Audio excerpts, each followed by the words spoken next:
Hello दोस्तों, स्वागत है आपका फिर से एक नए वीडियो में। मैं CSY शोध करता हूँ आपके अपने YouTube channel study with CSY में। दोस्तों, RPF SI का एग्ज़ाम चल रहा है। इसमें 2 दिसंबर का आपका एग्ज़ाम कंडक्ट हो गया है और 3 दिसंबर का भी लगभग एग्ज़ाम कंडक्ट हो गया है। तो इन शिफ्ट में जो GS के क्वेश्चन पूछे गए हैं और कौन से पूछे जा सकते हैं, संभावित प्रश्नों के साथ एक्सेप्टेड प्लस एनालिसिस एग्जाम का इस वीडियो में हम करने वाले हैं। आप वीडियो में अंत तक बने रहिए। चैनल पर पहली बार विजिट कर रहे हैं तो चैनल को सब्सक्राइब करके जुड़ जाइए। जो अभी पेपर हुए हैं उन सभी शिफ्टों का निचोड़ देखेंगे हम।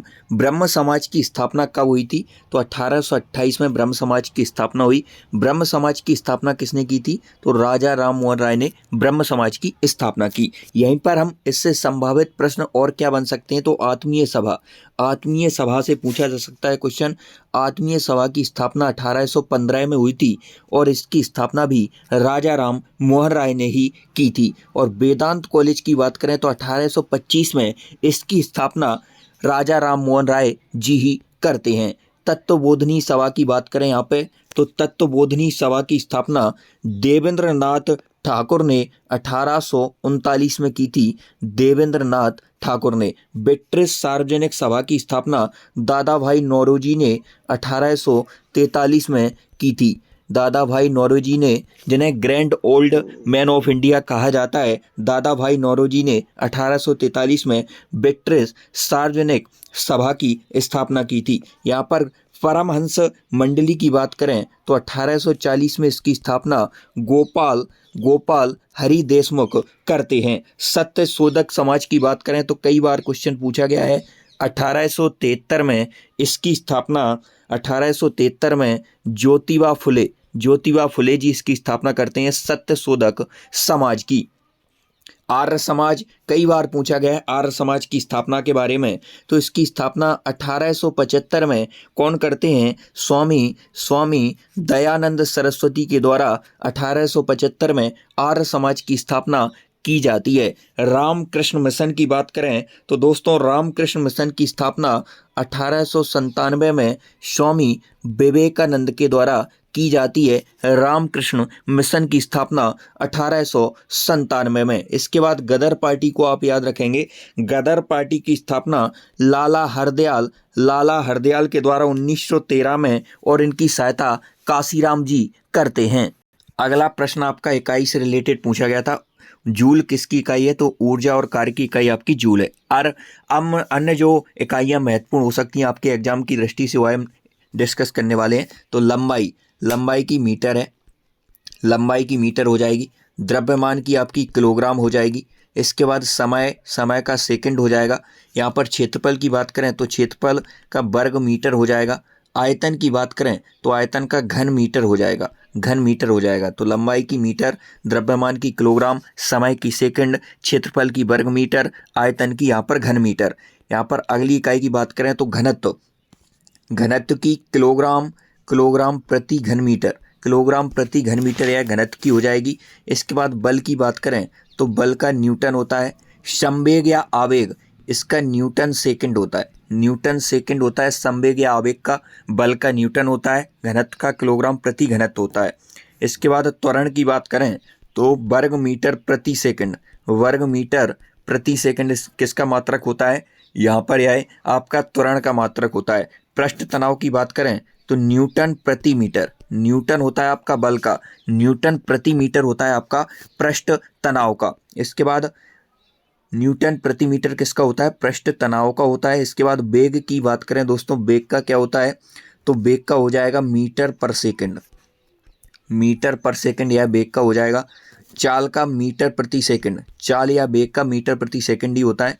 शक्ति की बात करेंगे तो शक्ति का जूल प्रति सेकंड या वाट होता है।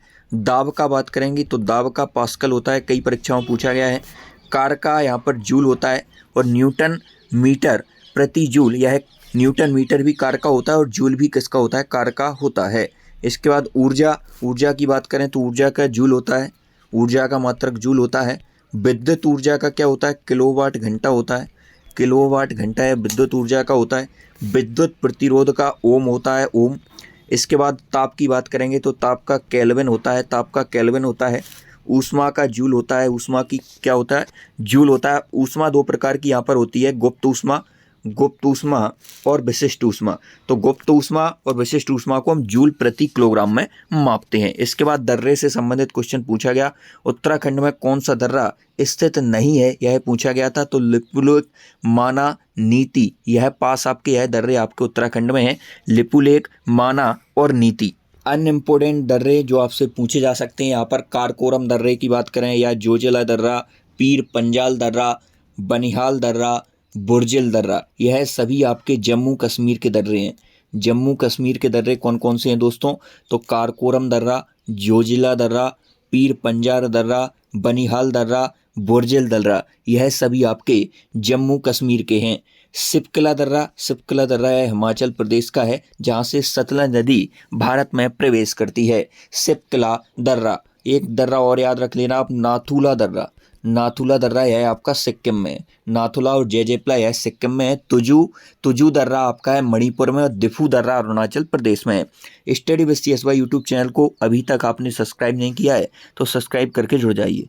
नीति निर्देशक तत्व कहाँ से लिए गए हैं? तो नीति निर्देशक तत्वों को हमने आयरलैंड के संविधान से लिया है। नीति निर्देशक तत्व इन्हें भाग 4 में रखा गया है और आर्टिकल 36 से 51 तक इनका संबंध आपका नीति निर्देशक तत्वों से है। आर्टिकल 36 से 51 भाग 4 आयरलैंड से हमने नीति निर्देशक तत्वों को ग्रहण किया है। इसके बाद संविधान संशोधन प्रक्रिया की यदि हम बात करें कहाँ से लिए, तो हमने साउथ अफ्रीका के संविधान से लिए, साउथ अफ्रीका से लिया है संविधान संशोधन प्रक्रिया और आर्टिकल 368 में इसका वर्णन है। मौलिक कर्तव्य, यह रूस से लिए हमने, रूस से। मौलिक कर्तव्य 42वां संविधान संशोधन 1976 के द्वारा जोड़े जाते हैं सरदार सोहन सिंह समिति की अनुशंसा पर, और यह 51A में है, 51A में है मौलिक कर्तव्य 51A, और भाग 4A में इन्हें जोड़ा गया है। मौलिक अधिकार और प्रस्तावना, यह है आपको अमेरिका के संविधान से लिए जाते हैं। अमेरिका के संविधान से मौलिक अधिकार, प्रस्तावना, महाभियोग की प्रक्रिया, संविधान की सर्वोच्चता, वित्तीय आपातकाल, यह सभी प्रावधान आपके अमेरिका से लिए जाते हैं। एकल नागरिकता संसदीय शासन प्रणाली, यह आपकी ब्रिटेन से लिए जाते हैं। एकल नागरिकता संसदीय शासन प्रणाली ब्रिटेन से। वहीं पर बात करें संयुक्त बैठक का प्रावधान कहाँ से लिया गया है, तो यह आपका ऑस्ट्रेलिया से लिया गया है। संयुक्त बैठक का प्रावधान ऑस्ट्रेलिया से लिया गया है। ऑस्ट्रेलिया से एक और पूछा जाता है कि समवर्ती सूची का प्रावधान भी हमने ऑस्ट्रेलिया से ही ग्रहण किया है। हॉर्नबिल त्योहार कहाँ मनाया जाता है, तो हॉर्नबिल यहाँ पर पक्षी पाया जाता है नागालैंड में, उसी के नाम पर यहाँ पर हॉर्नबिल त्योहार मनाया जाता है। यमसे और मुआसू त्योहार, यह भी आपके नागालैंड के हैं, यमसे और मुआसू। यहाँ पर अनइम्पोर्टेंट त्योहारों की बात करें तो छठ पूजा यह बिहार का प्रमुख त्योहार है। हरेली यहाँ पर उत्तराखंड का है। पोला यहाँ पर महाराष्ट्र का है। लोहड़ी पंजाब का है। रण उत्सव आपका गुजरात का है। तो रण उत्सव कहाँ का हो जाएगा दोस्तों? गुजरात का हो जाएगा। लोहड़ी पंजाब का हो जाएगा। पोला महाराष्ट्र का हो जाएगा। हरेली उत्तराखंड का हो जाएगा। छठ पूजा बिहार का हो जाएगा। RPF SI यदि हम एग्जाम की बात करें जो अभी 2 दिन तक चला है, तो उसमें आपका जो मैथ्स और रीजनिंग है वह दोनों आपकी ईजी पूछी जा रही है, और जो आपका GK वह है मॉडरेट टू डिफ़िकल्ट पूछा जा रहा है दोस्तों। इसमें करंट का पोर्शन थोड़ा सा ज़्यादा पूछा जा रहा है, लेकिन जो हम पूछते हैं बच्चों से जो एग्जाम देकर आते हैं तो उन्हें वही क्वेश्चन याद रहते हैं जो ज़्यादातर ईजी होते हैं, डिफ़िकल्ट क्वेश्चन वह नहीं बता पाते हैं। सरहुल उत्सव की बात करें तो सरहुल आपका झारखंड का है। खर्ची पूजा यहाँ पर त्रिपुरा का है। हेमिस महोत्सव आपका जम्मू कश्मीर लद्दाख के कुछ इलाकों में मनाया जाता है। बोनालू आकर तेलंगाना का है। पोंगल 4 दिन तक चलता है और यह तमिलनाडु का। यहाँ पर जल्लीकट्टू और याद रखेंगे, जल्लीकट्टू यहाँ पर यह भी आपका तमिलनाडु का है। धानु यात्रा यह आपका उड़ीसा का है। धानु यात्रा भी उड़ीसा का है। हम्पी महोत्सव आपका कर्नाटक का है। सेरी कल्चर किससे संबंधित है? इससे क्वेश्चन पूछा गया, सेरी कल्चर किससे संबंधित है? तो सेरी कल्चर आपका संबंधित है रेशम कीट पालन से। अब प्रमुख हम जो हमारी फसल क्रांतियां हैं उनसे जो क्वेश्चन बन सकते, अन्य क्वेश्चन कैसे पूछे जा सकते हैं वो हम डिस्कस करने वाले हैं। तो विटीकल्चर, अंगूर की खेती को हम कहते हैं विटीकल्चर। पोमोकल्चर, फलों का उत्पादन होता है। फ्लोरिकल्चर, फूलों का उत्पादन होता है। और यहाँ पर मधुमक्खी पालन एपीकल्चर होता है। एपीकल्चर मधुमक्खी पालन होता है। आर्टिकल 72 में क्या है? तो आर्टिकल 72 में राष्ट्रपति की क्षमादान की शक्ति है। आर्टिकल से संबंधित क्वेश्चन पूछा गया। आर्टिकल 72 में राष्ट्रपति की क्षमादान की शक्ति है। अब राष्ट्रपति संबंधित सभी आर्टिकल आप इस ट्रिक से याद रख सकते हैं। पकानी कोका द्वयोदशम, पकानी कोका द्वयोदशम। तो पा से बना राष्ट्रपति का पद, इसके बाद का से बना आपका कार्यपालिका का प्रधान, फिर नी से निर्वाचन, का से कोटा और का से फिर कार्यकाल, और फिर ये दो लिखा है, दो से दोबारा निर्वाचन, यो से योग्यता, दा से दशाएं बना, उसके बाद शपथ और महाभियोग बना। तो यहाँ से आप स्टार्ट करेंगे आर्टिकल 52 से, फिर आपको सुक्केंज भाई लिखते जाना है। राष्ट्रपति का पद यह आर्टिकल 52 में है। राष्ट्रपति के पद का प्रावधान आर्टिकल 52 में है। कार्यपालिका का प्रधान होता है राष्ट्रपति, यह आर्टिकल 53 में बताया गया है। निर्वाचन राष्ट्रपति का 54 में है। कोटा राष्ट्रपति का कितने निर्वाचन से जीतेगा क्या होगा वह सभी प्रावधान यहाँ पर 55 में है। कार्यकाल राष्ट्रपति का यहाँ पर 56 में वर्णित है। 56 में कार्यकाल है। दोबारा निर्वाचन यह 57 में है। इसके बाद योग्यताएं 58 में है। और इसके बाद बात करेंगे दशाएं की। तो दशाएं आपकी राष्ट्रपति का पद आपका 52 में, फिर कार्यपालिका का प्रधान 53 में, निर्वाचन 54 में, 55 में कोटा, 56 में कार्यकाल, दोबारा निर्वाचन यहाँ पर 57 में हो जाएगा, 58 में योग्यताएं और 59 में है आपकी दशाएं। और इसके बाद शपथ और महाभियोग। तो महाभियोग इम्प्लीजमेंट या 61 में और शपथ राष्ट्रपति की 60 में है। तो इस प्रकार आप 52 से 60 पकानी कोका द्वयोदशम ट्रिक से याद रख सकते हैं। 86वां संविधान संशोधन पूछा गया। 86वां संविधान संशोधन का संबंध किससे है? तो इसका संबंध है 6 से 14 वर्ष के बच्चों की अनिवार्य शिक्षा से निःशुल्क शिक्षा का मौलिक अधिकार जोड़ा गया था। 21A में इसे रखा गया है, आर्टिकल 21A में। इस संविधान संशोधन के द्वारा जो 86वां संविधान संशोधन हुआ था, इसके द्वारा अनुच्छेद 45 और 51 का में संशोधन किया गया। प्रमुख जो संविधान संशोधन उनकी बात करें तो पहला संविधान संशोधन कई बार पूछा गया, 1951 में हुआ था। इसके द्वारा 9वीं अनुसूची को जोड़ा गया। 100वां संविधान संशोधन 2015 में भारत बांग्लादेश भूमि विभाजन से संबंधित था। 100वां संविधान संशोधन 2015 में।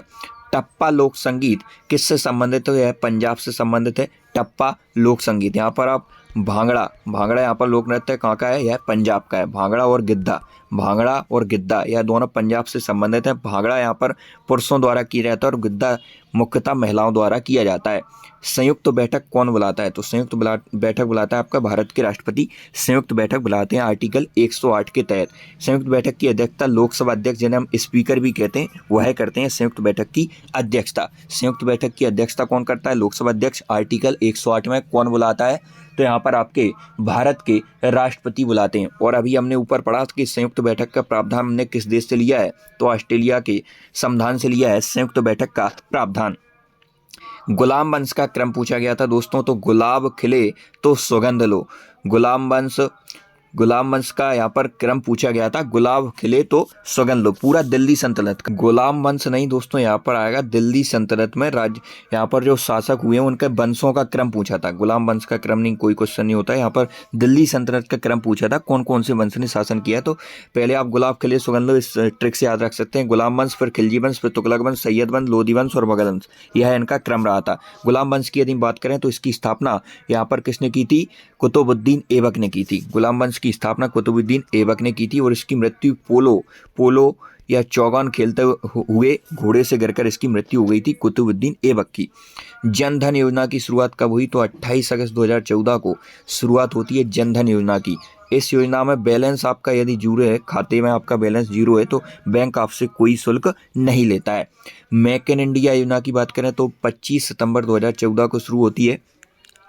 मेक इन इंडिया योजना 25 सितंबर 2014, 25 दिसंबर 2014 को मिशन इंद्रधनुष योजना। अटल पेंशन योजना 9 मई 2015, अग्निपथ योजना 14 जून 2022, प्रधानमंत्री किसान सम्मान निधि 2019 की योजना है और प्रधानमंत्री गरीब कल्याण योजना यह 2020 की है। सेव में कौन सा अम्ल पाया जाता है? तो सेव की बात करें तो दोस्तों इसमें मैलिक अम्ल पाया जाता है। दही की बात करें तो लैक्टिक अम्ल पाया जाता है, लैक्टिक अम्ल दही में। और यहाँ पर इस प्रकार का क्वेश्चन पूछा गया है कि फटे दूध में कौन सा अम्ल पाया जाता है? तो लैक्टिक अम्ल पाया जाता है, क्योंकि दूध फट जाता है, दही बन जाता है। बेंजोइक एसिड की बात करें तो घास में पाया जाता है। टार्ट्रिक एसिड की बात करें तो इमली, अंगूर, इस प्रकार खंडे पदार्थों में आपका टार्ट्रिक एसिड पाया जाता है। बेंजोइक अम्ल यह आपका घास में पाया जाता है, बेंजोइक अम्ल। तो यहाँ तक दोस्तों हमने बड़े अच्छे से डिस्कस किया और साथ में हमने बहुत अच्छे क्वेश्चन जो बन सकते हैं, एक्सेप्टेड क्वेश्चन डिस्कस किए। तो आज की क्लास में इतना ही, मिलते हैं नेक्स्ट वीडियो, तब तक के लिए जय हिंद। चैनल को सब्सक्राइब करके जुड़ जाएं।